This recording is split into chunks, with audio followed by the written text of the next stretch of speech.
glorifier toi, Seigneur, te fais mettre la vie dans nous, te Paroles sous les tropiques. Faire reste dans nous les cœurs. Paroles sous les tropiques. Une émission mensuelle du diocèse anglican de Maurice. Te parole ne dit mal toi, elle reste dans nous les cœurs. Paroles sous les tropiques est une émission qui vous est présentée chaque dernier mercredi du mois. Mais quand même, toi appelle-nous, parce qu'il te content nous glorifier toi, Seigneur, te fais mettre la vie dans nous, te parole nous dit mal toi, elle reste dans nous les cœurs. Amis auditeurs, bonsoir et bienvenue à Paroles sur les tropiques. Comme c'est notre première émission de 2023, nous souhaitons à nos fidèles auditeurs une bonne et sainte année. Ce soir, notre émission sera consacrée à la Semaine des prières pour l'unité des chrétiens, qui, depuis 1908, rassemble les chrétiens de toutes les confessions. La Semaine de l'unité est célébrée cette année du 18 au 25 janvier. Ce sont les chrétiens de l'Église de Minnesota aux États-Unis qui a choisi le thème cette année de prière. Apprenez à faire le bien, recherchez la justice. Tiré du livre du prophète Ésaïe au chapitre 1er, le verset 17.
À Maurice, cette semaine de prière pour l'unité des chrétiens est également célébrée.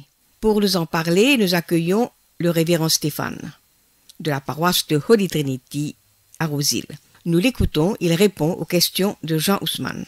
Chers auditeurs de Paroles sous les tropiques, bonsoir. Pour notre première émission de l'an 2023, nous avons fait appel ce soir au révérend Stéphane, responsable de la paroisse de la Sainte Trinité à Roseville, Holy Trinity comme on le connaît si bien, et représentant du diocèse anglican sur le comité œuvrant pour l'unité des chrétiens. Depuis ces dernières années, le révérend Stéphane se consacre avec d'autres responsables des églises chrétiennes pour la cause de l'unité des chrétiens, et plus précisément pour un rapprochement de toutes les sensibilités chrétiennes à l'île Maurice, et dans nos îles bien entendu. Cette démarche œcuménique existe depuis des années, et un des moments phares de cette fort louable mission se cristallise chaque année autour de la tenue de la semaine de prière pour l'unité des chrétiens. Cette semaine de prière s'est terminée le samedi 21 janvier dernier. Le révérend Stéphane vient donc ce soir nous parler du pourquoi de la semaine de prière pour l'unité des chrétiens, organisée chaque année, et surtout des activités qui ont eu lieu plus précisément durant cette semaine passée. Il nous parlera aussi des objectifs et des retombées attendues de cette semaine de prière.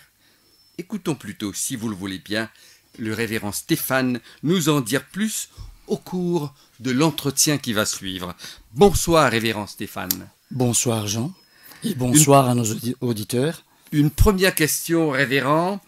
nous aurions souhaité que vous vous situiez un peu, une brève présentation de vous pour nos auditeurs qui ne vous connaissent pas encore. Dites-nous, qui est le révérend Stéphane? Eh ben, j'ai pas grand-chose à dire me concernant, Jean, sinon que je viens de Madagascar. Je suis arrivé dans le diocèse de Maurice en 2019 et depuis on m'a mis en charge de cette paroisse-là. Donc je suis le prêtre en charge de la paroisse Holy Trinity de Rosil, comme vous l'avez si bien dit tout à l'heure.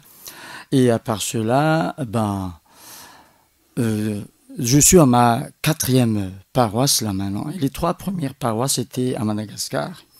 Et dans ma dernière paroisse, avant de venir ici, j'étais engagé dans le mouvement œcuménique de mon pays. Dans la localité où j'étais à 2 reprises président du mouvement œcuménique dans cette localité-là. Je représentais l'église anglicane dans ma localité. C'est pas au niveau national, ça. Hein. Donc, je ne suis quand même pas donc un débutant concernant le mouvement œcuménique. Et peut-être que c'est l'une des raisons pourquoi Monseigneur Stéphane, notre évêque, m'a mis dans ce comité de travail œcuménique ici à l'île Maurice. Très bien. Je vous remercie pour cette courte présentation. Donc, vous êtes un homme d'expérience puisque vous avez déjà touché de près comme de loin à l'œcuménisme, pas à l'île Maurice, mais sur votre terre natale, Madagascar. Venons-en au fait, révérend. Pourquoi l'Église organise-t-elle chaque année une semaine de prière pour l'unité des chrétiens? Est-ce nécessaire et productif? Est-ce qu'on constate vraiment un rapprochement de ces églises ou alors nous voyons plutôt une démultiplication des églises chrétiennes? Eh bien, la semaine de prière pour l'unité des chrétiens, c'est quelque chose de nécessaire parce que c'est très important la prière, parce qu'avec la prière, on peut obtenir beaucoup de choses de Dieu. Il est écrit dans l'épître de Saint James que la prière des justes, ça fait son effet, ça. Et donc, et puis à part cela, vous savez, on a fait beaucoup d'efforts pour obtenir la semaine de prière pour l'unité des chrétiens. Si je remonte un peu dans l'historique de ceci, c'était en 1908 que déjà un certain Paul Watson, qui était un épiscopalien, lui, il avait déjà en tête cette idée de rassemblement des chrétiens. Mais pour lui, donc, c'était plutôt de faire retourner les chrétiens au bercail romain. Ce qui a échoué, mais lui, il était fidèle à sa conviction, si bien qu'en 1909, il a adhéré au catholicisme. Et plus tard, il y avait encore un autre prêtre catholique du nom de Paul Couturier cette fois-ci. Il a lancé un appel pour une prière de 3 jours en faveur de l'unité des chrétiens. C'est ce qu'il appelait donc le Triduum. C'était du 20 janvier au 22 janvier 1933. Et ça n'a pas eu grands effets, ça. Mais plus tard, en 1937, avant d'arriver jusqu'à cette semaine de l'unité-là, le Triduum a changé en octave de prière, pour ensuite devenir une semaine de prière et ça a été donc demeuré une semaine de prière. Donc on a fait des efforts pendant plusieurs années, des efforts louables pour arriver à cette obtention de la semaine de prière. Alors pourquoi tout lâcher? Pourquoi ne pas continuer dans ce sens pour donner aux chrétiens l'opportunité de prier pour que l'unité des chrétiens se fasse vraiment dans ce monde? Révérend, dites-nous, à Maurice, nous revenons ici, dans l'actualité, à quel moment fut organisée cette semaine de prière et où a-t-elle eu lieu? Y a-t-il un endroit spécifique où se passent ces activités? Normalement, la semaine de prière pour l'unité des chrétiens se passe entre le 18 et le 25 janvier. Pourquoi 18? Parce que 18, c'est la commémoration de la confession de foi de Saint-Pierre. Tandis que le 25, c'est la commémoration de la conversion de Saint Paul. Donc c'est pour ça qu'on a pris ces dates-là. Et normalement, ça se passe entre ces dates-là dans le monde entier. Mais cette année-ci, nous ici à l'île Maurice, on a préféré faire cela du 16 au 21 janvier.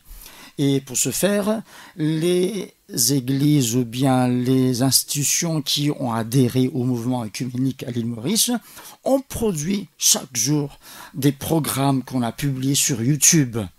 Des programmes qui vont donc dans ce sens de faire savoir aux gens qu'il y a des chrétiens qui sont engagés dans ce mouvement œcuménique.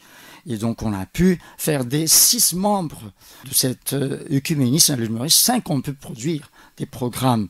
Donc c'est pour vous dire que on tient vraiment à cœur, nous qui sommes dans l'œcuménisme, nous tenons vraiment à cœur ce mouvement-là. Et samedi, on a pu faire une prière de clôture au Plaza et il y avait les chefs des églises qui étaient parmi nous dans l'après-midi. Et c'est encore une occasion de prouver qu'on est ensemble dans l'unité des chrétiens, que nous tous nous convergeons vers le vœu du Christ qui a prié pour qu'on soit un.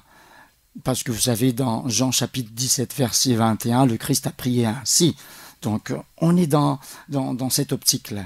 Et révérend, comme les précédentes années, un thème est choisi. Quel a été le thème cette année et pourquoi ce choix? Vous savez, le thème de chaque année, il y a un groupe local œcuménique qui choisit le thème. Pour cette année-ci, c'était nos amis chrétiens de Minnesota aux États-Unis qui ont choisi le thème. Et eux, ils ont choisi comme thème donc Ésaïe chapitre 1er verset 17 qui nous dit « Apprenez à faire le bien, recherchez la justice, mettez au pas l'exacteur, faites droit à l'orphelin, prenez la défense de la veuve. » Pourquoi ce thème? Parce que ce thème est encore d'actualité de nos jours partout dans le monde. Alors, autant à exhorter les chrétiens à faire exactement comme le Seigneur nous le demande, que nous chrétiens, nous nous exhortions ensemble et que nous aussi, convaincus de cette parole, nous allons dans le monde pour professer ce message dans le monde, pour que vraiment dans ce monde, il y aura justice, droit et ce qui est bien. Dites-nous, révérend, est-ce que toutes les églises chrétiennes de Maurice participent à cette activité de l'unité des chrétiens, de la semaine de prière pour l'unité des chrétiens? Non, d'après ce que je vois, il y a 6 qui sont partantes, à savoir l'Église anglicane, bien entendu, l'Église catholique, les Assemblées de Dieu, l'Église protestante évangélique, l'Église presbytérienne et le Christ Revival Center. Donc ces 6 entités-là qui sont partantes dans ce mouvement ici à l'île Maurice. Mais y en a-t-il en plus ou en moins de dénominations, selon vos observations d'année en année? Non, nous sommes à 6 cette c'est année. Stationnaire jusqu'à un C'est stationnaire. Selon vous, révérend, les chrétiens dans leur ensemble, est-ce qu'ils comprennent le sens et la portée de cette activité annuelle? D'un côté, vu que les églises qui sont déjà dans le mouvement œcuménique participent bien et pleinement dans toutes les activités de ce mouvement œcuménique, on peut dire que les chrétiens adhèrent pleinement. Mais de l'autre côté, vu le nombre de personnes qui étaient présentes à Plaza ce samedi, on était à moitié plein. Donc je m'étais demandé si vraiment les chrétiens apportent de l'importance dans cette unité chrétienne, qui pourtant, ça aurait dû être le cas, puisque nous devons faire ce que le Christ nous dit de faire. Et donc on devrait plutôt sacrifier des programmes de paroisse, des programmes d'église, étant donné qu'on a, si je ne me trompe pas, on a 52 semaines dans l'année, et de ces 52 semaines-là, on n'a qu'une semaine pour l'unité des chrétiens. Oui. Alors on aurait pu, chaque église aurait pu, chaque dénomination aurait pu consacrer un peu plus de temps pour cette prière ensemble pour l'unité des chrétiens. Mais dites-moi, révérend, est-ce qu'il ne faudrait pas plus de pédagogie et de sensibilisation au sein de chaque église pour un tel rapprochement, pour un réel rapprochement, pour que le chrétien véritablement comprenne ce que les clergés des différentes dénominations sont en train de faire? Savent-ils vraiment ce qui se passe et l'importance de cette démarche? Peut-être qu'une nouvelle pédagogie, comme vous le dites, serait utile. Mais à part cela, je crois qu'il faut faire passer l'information. Il faut que les personnes responsables, je ne dis pas les chefs d'église, mais j'entends par personnes responsables les prêtres, les pasteurs, les agents, communicateurs, fassent beaucoup plus d'engagement pour faire passer le message, ce message de l'unité des chrétiens. Comme ça, tout le monde pourrait donc en être imprégné de cet esprit-là pour que par la suite, ils puissent consacrer de leur temps pour venir, pour être ensemble. Parce que vous savez, si beaucoup de chrétiens se mettent ensemble dans cette pratique, alors ça nous boosterait, je me permets de... Bien entendu, oui, tout à fait. Ça encouragerait davantage à aller dans le sens que nous voulons, parce que vous me tendez la perche en parlant de la prière pour l'unité des chrétiens. On parle surtout de rassemblement et de réconciliation de tous les chrétiens. Hein. Pensez-vous, révérend, que nous avançons vers l'idéal de ce que le Christ a voulu? Un seul troupeau, un seul pasteur. Le seul pasteur qu'on dit là, c'est le Christ, bien entendu. C'est pas une personne, c'est pas une église. Avant, il y avait une tentative de ce qu'on appelle unioniste. J'entends par unioniste ce essai de regrouper sous la conduite catholique romaine. Mais ça n'a pas abouti. Alors là, maintenant, ce qu'on pense plutôt, c'est que l'unité doit être une unité, comme Christ le voudra, par les moyens qu'il voudra. Donc, tout à fait. Donc, nous allons terminer cet entretien. Merci, révérend. Peut-être vous auriez un ressenti personnel pour ce que doit être, justement, vous l'avez effleuré tout à l'heure, quel doit être le rôle de chaque chrétien pour faire avancer davantage ce grand ralliement de tous. Le rôle de chaque chrétien, d'abord, c'est d'être conscient du vœu du Christ qu'il a énuméré dans sa prière. Être conscient de cela, croire profondément en cela, pour ensuite œuvrer à partir de cela et pour ensuite s'exhorter les uns les autres pour œuvrer ensemble dans cette optique du Christ-là. Sans cela, l'unité serait encore loin d'être atteinte. Oui, un vain mot. Merci révérend Stéphane pour ce temps passé à Parole sous les tropiques. Nous vous souhaitons une fructueuse mission pour faire avancer le souhait, cette grande réunion de la famille chrétienne. Que votre démarche, elle soit contagieuse et incite beaucoup d'autres à se mettre à la tâche afin de faire avancer cette exaltante mission d'être ensemble, à l'unisson, pour annoncer la bonne nouvelle de notre Seigneur Jésus-Christ à travers le monde. Bonsoir et bonne chance, révérend Stéphane. Merci Jean, merci à tous.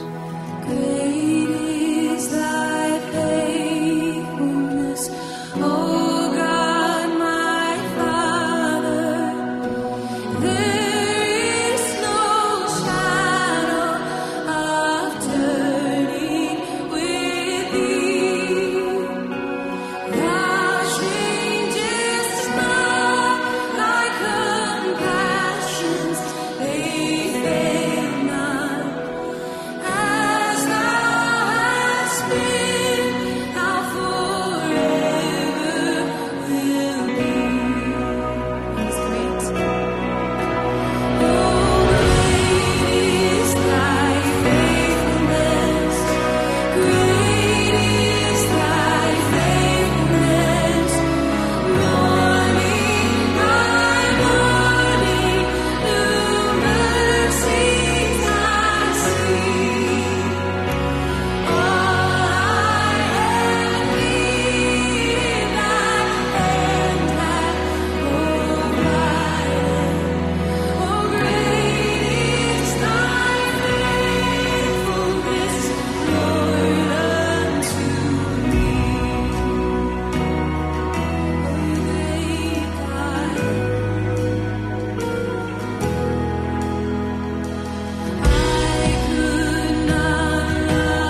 Apprenez à faire le bien, recherchez la justice. Le prophète Ésaïe exhorte le peuple de son temps à apprendre à faire ensemble le bien, à rechercher ensemble à faire la justice, à secourir les opprimés. Le thème lancé par le prophète Ésaïe nous concerne encore aujourd'hui. Je vous invite à écouter à présent une méditation sur ce thème par le révérend Stéphane. Au nom du Père, du Fils et du Saint-Esprit. Amen. Le thème de la semaine de prière pour l'unité des chrétiens de cette année-ci vient du livre d'Ésaïe au chapitre 1er, le verset 17 qui nous dit « Apprenez à faire le bien, recherchez la justice, mettez au pas les acteurs, faites droit à l'orphelin, prenez la défense de la veuve. » Ce sont nos amis chrétiens de Minnesota, aux États-Unis, qui ont choisi donc ce thème. Pourquoi ce thème ? Parce que du temps de la nation israélite, du temps du prophète Ésaïe, tous ces mots qu'il dénonce ici, je vais les reprendre, l'injustice, le non-droit aux orphelins, on ne défend plus les veuves.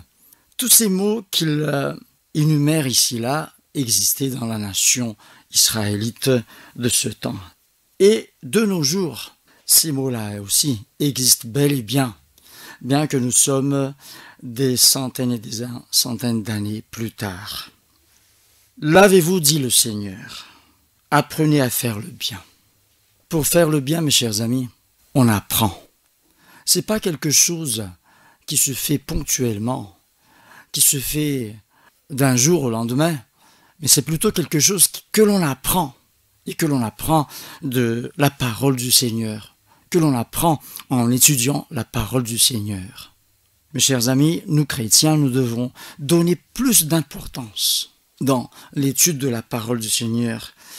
Seule la parole de Dieu, qui est une vérité incontestable, seule la parole de Dieu peut nous donner une bonne instruction et une adéquate instruction sur comment faire le bien, sur comment rechercher la justice, sur comment mettre au pas l'exacteur, sur comment faire droit à l'orphelin, sur comment prendre la défense de la veuve. Mes chers amis, nous chrétiens, nous devons avoir un cœur qui est prêt à étudier la parole du Seigneur, qui est prêt à rencontrer Dieu dans sa parole et à accepter avec foi et humilité ce que le Seigneur nous montre dans sa parole. Nous n'avons pas à prendre ou à mettre beaucoup plus d'importance sur la pensée des autres, sur la façon de faire des autres, mais plutôt sur la façon dont pense Dieu, sur la manière dont Dieu agit. Parce que vous savez, Dieu est celui qui agit avec justice. Dieu est celui qui fait le droit. Et Dieu, c'est celui qui donc fait le bien. Mes chers amis, il est encore temps, il est grand temps, il est toujours temps que nous les chrétiens, nous recherchons la face du Seigneur avec humilité. Pour que ensemble, non pas parce qu'on devient convaincu de l'opinion des uns des autres, mais plutôt on devient convaincu nous-mêmes de l'opinion du Seigneur, de la façon d'agir du Seigneur, de la vérité du Seigneur. Et c'est de cette manière que nous pourrons vivre en tant que lumière du monde, comme Christ l'a souhaité, comme Christ l'a dit. Mes chers amis, pensons à revenir sur la parole du Seigneur pour ceux qui s'étaient déjà éloignés de la parole du Seigneur, et pour ceux qui sont encore dans la parole du Seigneur, dans l'étude, dans l'amour de la parole du Seigneur. Puisons plus profondément la parole du Seigneur pour pouvoir faire selon la manière du Seigneur. Que puisse le Saint-Esprit nous aider dans cette démarche. Amen.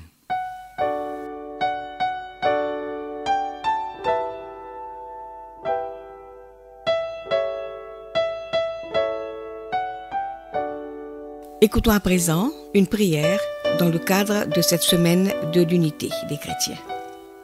Dieu créateur de l'univers, tu nous as fait à ton image et tu nous as sauvés en ton Fils Jésus-Christ. Regarde avec bienveillance toute la famille humaine Libère-nous de l'arrogance, de l'hostilité qui corrompt nos cœurs. Fais tomber les murs qui nous séparent. Unis-nous par les liens de ton amour. Et malgré toutes nos faiblesses, agis pour que ton plan divin s'accomplisse sur terre afin que toutes les nations te servent dans l'harmonie, rassemblées autour de ton trône céleste. Nous t'en prions, Seigneur. Amen.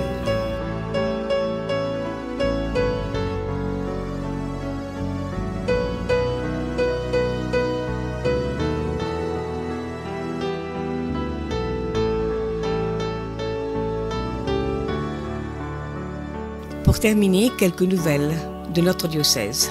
La fête patronale de l'église Saint-Paul à Vacquois a lieu ce mercredi 25 janvier. Une célébration eucharistique a eu lieu cet après-midi à 18h30 pour marquer cet anniversaire. Le Clergy Meeting se réunit pour la première fois cette année le vendredi 27 janvier à Saint-Paul-Vacquois. Et puis un Thanksgiving Service et le Council Meeting de l'Union des maires diocésains se tiendront samedi le 28 janvier au Bishop's House.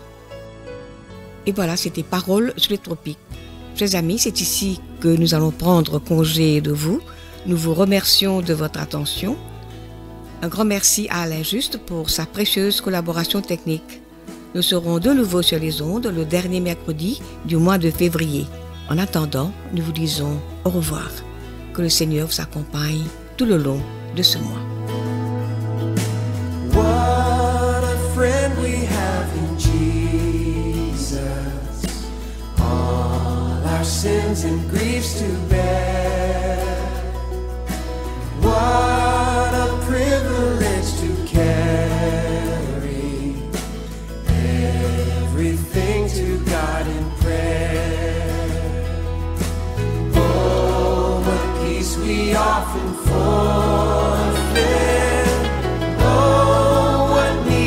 Pain we bear, all because we do not carry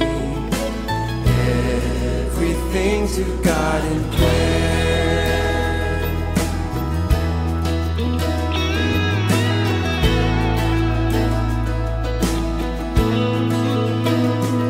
Oh, have we trials and temptations? There's trouble anywhere. We should never be discouraged. Take it to the Lord in prayer. Can we find a friend so faithful who will all our sorrow share? Jesus knows our every weakness. Take it to the Lord in prayer.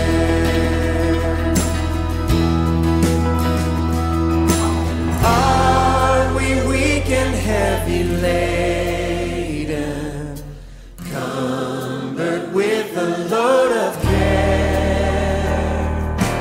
Precious Savior, still our refuge. To the Lord in prayer.